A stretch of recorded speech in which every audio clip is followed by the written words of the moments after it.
कहानी के शुरू में हम एक बूढ़े आदमी को देखते हैं जिसको अपने घर के ऊपर वाले कमरे से कुछ आवाजें आती हैं। जब ये देखने जाता है तो वहाँ पर कुछ भी नहीं था, पर हाँ उधर एक खिलौना था जो खुद से घूम रहा था। वो बूढ़ा आदमी जब वहाँ पर गौर से देखता है तो उधर उसे किसी का साया दिखाई देता है, जिसे देखने के लिए वो उस पर चादर डाल देता है, पर उसे कुछ भी नजर नहीं आता। लेकिन कुछ ही देर बाद वो साया उसके सामने आ जाता है, जिसे देखकर बूढ़ा आदमी बहुत ज्यादा डर गया था और वो चादर में छुपा साया उस पर हमला करके उसे मार देता है। फिर हमें कुछ सालों के बाद का सीन दिखाया जाता है। हम एक कपल को देखते हैं। एलिसन अपने बचपन के घर में अपने हस्बैंड के साथ रहने के लिए आई थी। एलिसन अपने डैड की मौत के बाद पहली बार अपने घर में आई थी। उसे अपने पुराने घर में आकर बहुत अच्छा लग रहा था। उसकी पुरानी यादें ताज़ा हो गई थी। उसका हस्बैंड रिचर्ड उसे कहता है कि अगर तुम्हें यहाँ पर रहना अच्छा नहीं लग रहा तो हम शहर में भी शिफ्ट हो सकते हैं, क्योंकि ये घर शहर से बहुत दूर था। एलिसन का एक बेटा भी था। रात को एलिसन को अजीबोगरीब सपने आ रहे थे, जिस वजह से वो स्लीप पैरालिसिस में चली गई थी। मतलब वो नींद में तो नहीं थी, पर वो अपने जिस्म को भी नहीं हिला पा रही थी। असल में ये उसकी बचपन की बीमारी थी। उसका हस्बैंड उसे शांत करता है। बचपन में उसके डैड उसे इस बीमारी से निकाला करते थे। एलिसन को ये बात समझ नहीं आई थी कि ये उसकी कोई बीमारी है या उसके साथ कुछ वाकई अजीब है, क्योंकि जब भी वो ऐसी हालत में होती थी तो एक औरत उसको दूर खड़ी दिखाई देती थी जो सिर्फ उसी को देखती रहती थी। बचपन में भी उसके साथ बिल्कुल ऐसा ही होता था। उसके डैड उसको समझाते थे कि इसमें कुछ हकीकत नहीं है,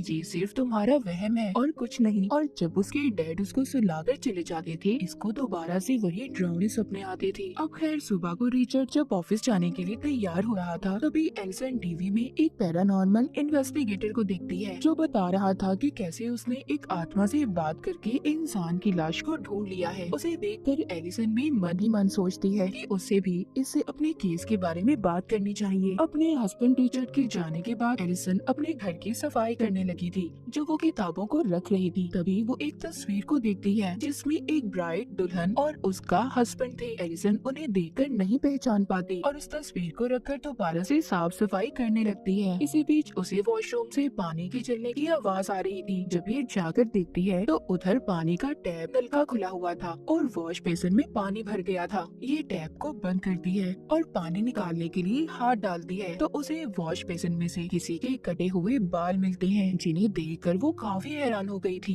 कि वो बाल यहाँ पर कैसे आए। तभी एलिसन को अपने बच्चे के रोने की आवाज आने लगी थी। ये जाकर अपने बच्चे को चुप करवाती है तो तभी उसकी नजर उनके धागे पर पड़ती है जो बॉल की तरह लिपटा हुआ था। उसे देखकर इसे याद आता है कि ऐसा धागा उसने अपनी मॉम के हाथ में भी देखा था, क्योंकि उसकी मॉम टेलर दर्जन थी।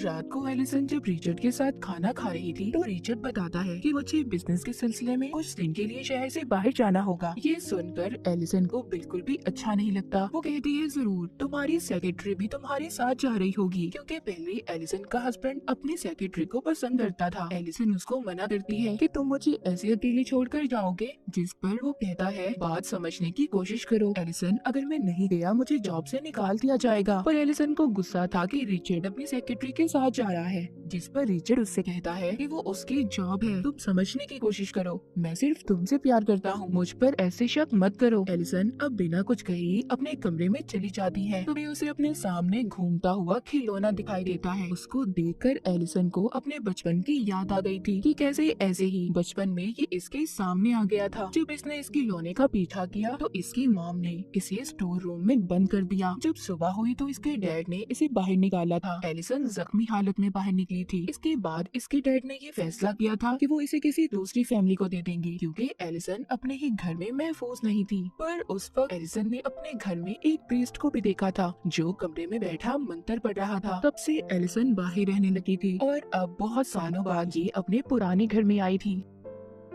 सुबह को एलिसन के पास रिचर्ड आता है और अपनी रात के बर्ताव पर माफी मांगता है और एलिसन को समझाता है। कहता है देखो समझो, ये बिजनेस ट्रिप मेरे लिए बहुत जरूरी है। एलिसन भी उसकी बात को मान गई थी और उसे जाने देती है। जिसके बाद हम रिचर्ड को उसके ऑफिस में देखते हैं, जो मीटिंग में अपनी ही सेक्रेटरी को देख रहा था। उधर घर में एलिसन बिल्कुल अकेली थी। वो रात को किताब पढ़ रही थी। अचानक से लाइट बंद हो जाती है। जब ये लाइट को ठीक करने जाती है तो उधर इसे अपने डैड का साया दिखाई देता है, जिससे देखकर एलिसन काफी डर गई थी और जल्दी से लाइट को ठीक करके चला देती है, पर वहाँ पर कोई भी नहीं था। जिसके बाद ये जल्दी से अपने बच्चे के पास जाती है, जिसको ये सही सलामत देखकर सुकून का सांस लेती है और फिर सोने चली जाती है। तभी थोड़ी देर बाद जब एलिसन की आंख खुलती है तो वो ये महसूस करती है कि अभी भी वो स्लीप पैरालिसिस में है। उसी वक्त उसे वॉकी टॉकी पर अपने बच्चे के कमरे में से आवाज आती है, जिसमें कोई कह रहा था कि वो उसके बच्चे को अपने साथ ले जाएगी। ये सुनकर एलिसन काफी डर गई थी। जब वो ठीक होती है तो अपने बच्चे के कमरे में जाती है और फिर रिचर्ड को कॉल करके इसके बारे में बताती है। रिचर्ड सुनकर कहता है कि ये तुम्हारा कोई वहम होगा, क्योंकि अक्सर तुम्हें डरावने सपने आते रहते हैं। रिलैक्स रहो और दवाई खाकर सो जाओ। रिचर्ड अभी भी अपनी सेक्रेटरी के साथ था। उधर अब रात को दोबारा से एलिसन को अपने ऊपर वाले कमरे से आवाज आती है और ये वही कमरा था जो हमने कहानी के शुरू में देखा था। मतलब यहाँ पर कुछ न कुछ तो जरूर था। इसको यहाँ से एक पुरानी टेप भी मिलती है जिसको इसके डैड ने रिकॉर्ड किया था। एलिसन उसको लगाकर देखने लगी थी। ये उस वीडियो में देखती है कि वो अपने मॉम डैड के साथ जंगल में पिकनिक मनाने गई थी,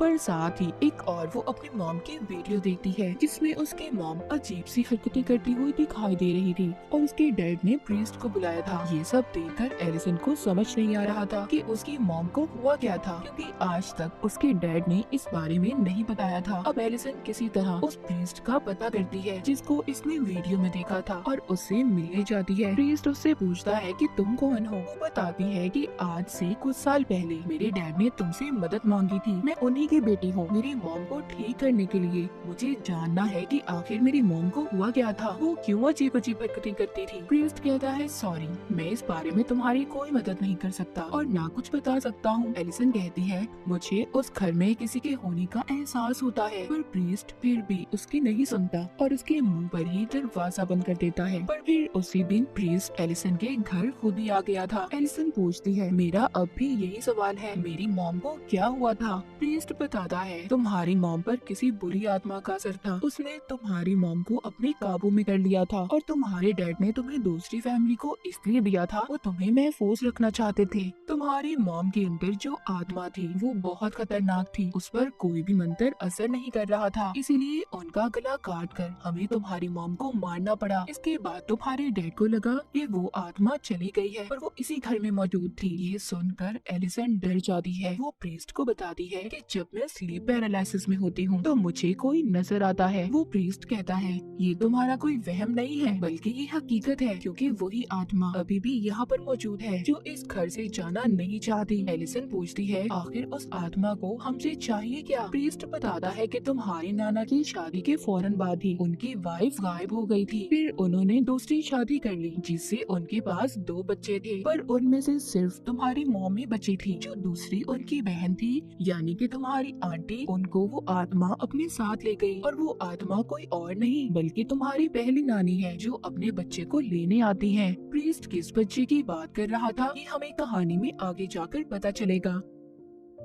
एलिसन को तभी प्रीस्ट के पीछे वही आत्मा नजर आती है जिससे वो डर कर उठ जाती है। वो प्रीस्ट से पूछती है इस आत्मा को यहाँ से कैसे बाहर निकाला जा सकता है। वो बताता है कि इसके लिए उसकी सभी चीजें जो उससे जुड़ी हुई हैं हमें उन्हें जलाना होगा। तभी वहाँ पर रिचर्ड भी आ गया था जो इन दोनों की बातों को सुन लेता है और उसे बेहद गुस्सा आता है। वो प्रीस्ट को जाने का कहता है क्योंकि रिचर्ड इन सब बातों पर यकीन नहीं करता था। उसे लग रहा था कि प्रीस्ट एलिसन को झूठी बातों में फंसा रहा है। इसके बाद प्रीस्ट उसके घर से चला गया था। तभी रास्ते में अचानक से उसकी गाड़ी बंद हो जाती है और उसके सामने वही आत्मा आ जाती है जो ब्राइड बनी हुई थी। ये वही ब्राइड दुल्हन थी जिसकी तस्वीर एलिसन ने भी देखी थी। असल में वो यहाँ पर आकर प्रीस्ट को डराना चाहती थी। तभी प्रीस्ट दुआ करता है और मंत्र बोलने लगता है, जिस दौरान उसकी गाड़ी का दरवाजा खुलता है। उसे वो फौरन बंद करता है मगर फिर से वो दरवाजा खुल गया था। अब प्रीस्ट काफी ज्यादा डर गया था, लेकिन तभी अचानक से वो आत्मा उस पर हमला करके उसे मार देती है। उधर एलिसन अपने कमरे में अब अपने बच्चे को भी ले आई थी। उसे तभी नीचे से आवाज आती है। ये प्रीस्ट को जाता हुआ देखती है। अजीब था ना, प्रीस्ट तो मर गया था, तो फिर ये कौन था। जब एलिसन उसके पीछे जाती है तो वही वो आत्मा उसे नजर आती है और उसे अपने साथ ले जाने लगी थी। जिस दौरान रिचर्ड जब उसके पास आता है तो आत्मा वहाँ से चली गई थी। जब ये दोनों कमरे में आते हैं तो इन्हें पता चलता है कि वो आत्मा अब इनके बच्चे को अपने साथ ले गई है। अब रिचर्ड पुलिस को बुलाता है अपने बच्चे को ढूंढने के लिए। उधर एलिसन भी ये जानती थी कि उसके बच्चे को एक आत्मा लेकर गई है जिसे पुलिस नहीं ढूंढ सकती। ये अब उसे पैरानॉर्मल इन्वेस्टिगेटर प्रीस्ट को कॉल करती है जिसको इसने पहले टीवी पर देखा था। ये एलिसन के बुलाने से उसके घर पर आता है और उन्हें एक जादुई क्रिस्टल बॉल दिखाता है। वो बताता है जब भी कोई आत्मा, कोई बुरी शक्ति इसके पास होती है, इसका रंग बदल जाता है और तभी इससे पता चलता है कि वहाँ पर कोई बुरी शक्ति है या नहीं। जब ये प्रीस्ट एलिसन के कमरे को देखता है तो उसे पता चलता है कि उसके बच्चे को सच में कोई आत्मा लेकर गई है। ये एलिसन को कहता है कि अगर तुम अपने बच्चे को वापस लाना चाहती हो तो तुम्हें उस आत्मा की दुनिया में जाना होगा, जिसके लिए एलिसन मान गई थी। रात को ही एलिसन के कमरे में मोमबत्तियां जलाकर अपना जादू शुरू करता है। जब प्रीस्ट आंखें खोलता है तो खुद को दूसरी दुनिया में पाता है जहाँ पर इसको वही आत्मा दिखाई देती है। उसके हाथ में एलिसन का बच्चा था। प्रीस्ट उस आत्मा से कहता है, देखो इस बच्चे को अगर तुमने वापस ना किया तो अच्छा नहीं होगा। पर अचानक से आत्मा गायब हो गई थी और प्रीस्ट दीवार पर एक शैतानी निशान को देखता है। असल दुनिया में प्रीस्ट आकर बताता है वो आत्मा तुम्हारी पहली नानी है जो डेमंस की पूजा किया करती थी। इसीलिए एक दिन डेमन ने अपनी दुनिया से आकर उन्हें अपने काबू में कर लिया और जब ये बात तुम्हारे नाना को पता चली तो उन्होंने इसी घर में अपनी बीवी को जिंदा दफन करके मार दिया, जिस बात का बदला उनकी बीवी और वो डेमन मिलकर ले रहे हैं। जैसे वो पहले तुम्हारी मॉम की बहन को उठाकर ले गए थे, बिल्कुल ऐसे ही वो तुम्हारे बच्चे को उठाकर ले गए हैं। एलिसन कहती है कि आखिर वो बच्चों को क्यों ले जाती है। प्रीस्ट बताता है कि जब तुम्हारे नाना ने अपनी बेबी को जिंदा दफनाया तो वो माँ बनने वाली थी और इसी बात का बदला वो इस फैमिली के बच्चों को उठाकर पूरा कर रही है। रिचर्ड भी सभी बातें सुनकर परेशान हो गया था। वो प्रीस्ट से पूछता है अब हमें क्या करना होगा, हम अपने बच्चे को कैसे वापस ला सकते हैं। प्रीस्ट कहता है उस आत्मा की दुनिया में जाकर उससे लड़कर, और एलिसन ही इस काम को कर सकती है क्योंकि एक माँ की ताकत ही अपने बच्चे को बचा सकती है। ये कमरे में अब एलिसन को लिटा देते हैं और उसे लंबे लंबे सांस लेने का कहते हैं। ऐसा करते ही एलिसन दूसरी दुनिया में पहुंच गई थी जहाँ पर खुद वो एक बॉक्स में बंद पाती है, पर जैसे तैसे वो यहाँ से बाहर आकर अपने बचपन के कमरे में पहुंच गई थी जहाँ पर ये टीवी देख रही थी। वहीं पर इसके मॉम इसके पास आती है और इसको दिलासा देकर कहती है सब ठीक हो जाएगा। एलिसन जब ये कहती है कि मैं जानती हूँ ये हकीकत नहीं है, तभी जो इसकी मॉम थी वो असल रूप में आकर उसका गला दबाने लगती है। उधर जो प्रीस्ट था वो रिचर्ड से अपना बैग लाने का कहता है ताकि ये सही वक्त पर एलिसन को उस दुनिया से बाहर निकाल पाए। पर जब रिचर्ड कमरे में जाता है जहाँ पर वो अपनी सेक्रेटरी को देखता है, पर ये समझ गया था कि ये आत्मा की कोई चाल है, लेकिन उस कमरे का दरवाजा बंद हो जाता है। उसे तभी बाथरूम से आवाज आती है। जब ये देखने जाता है उधर आत्मा ने इसको अपने काबू में कर लिया था। उधर दूसरी दुनिया में एलिसन अपने नाना को देखती है जो रो रहे थे। उसको अपनी असल नानी भी दिखाई देती है जो अपना गला काट लेती है। इधर असल दुनिया में प्रीस्ट रिचर्ड का इंतजार कर रहा था, पर जब वो नहीं आता तो वो खुद ही अब ऊपर जाता है। जब कमरा खोलता है उधर सब अजीब था। रिचर्ड भी उस आत्मा के कब्जे में था। ये जल्दी से अपना बैग लेता है और दरवाजा बंद करके एलिसन के पास जाता है। अपनी चीजें निकालकर जादू करके आत्मा को एलिसन से दूर रहने का कहता है। इससे वो आत्मा उससे दूर तो हो गई थी। उधर आत्मा की दुनिया में एलिसन अपने नाना की पहली वाइफ को देखती है, यानी कि उसी आत्मा को जो अब तक इनके पीछे पड़ी थी। फिर एलिसन को अपने डैड मिलते हैं जो कह रहे थे इधर ही रुक जाओ, पर एलिसन कहती है नहीं, मैं यहाँ पर सिर्फ अपने बेटे को लेने आई हूँ। उसके डैड इसको आगे का रास्ता बताते हैं और कहते हैं अपना ख्याल रखना। जब ये आगे जाती है तो अपने नाना को देखती है जो अपनी वाइफ को ले जा रहे थे और कब्र खोदकर उसे दफना देते हैं। इसकी नानी कह रही थी कि मैं माँ बनने वाली हूँ, मुझे मत मारो,